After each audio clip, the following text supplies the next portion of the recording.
J. Edgar Hoover was a close friend of Joe McCarthy's. They shared a tremendous amount. They were both liars. McCarthy was an ineffective liar, and Hoover fed him data.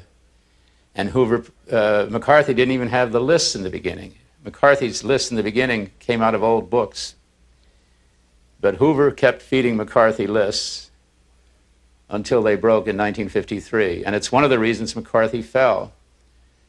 As McCarthy finally was too drunk, too outrageous. And when you call General Marshall, the commanding general of the entire armed services of the United States in World War II, when you call General Marshall the architect of the policy of treason, you know that a few screws and wheels are missing.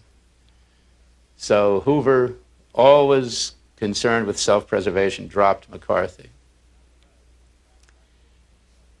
But nonetheless, the fact that I made a film about McCarthy made me a suspect, made me appear to be a communist. I wish I had been a communist when I made Point of Order. I always thought being a communist was a good idea, but I frankly was never a very good communist. I wasn't very good at the idea of discipline.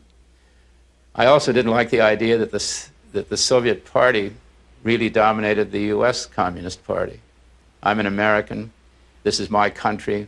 I love this country. I don't prefer any other country to this country. I would like to see this country change.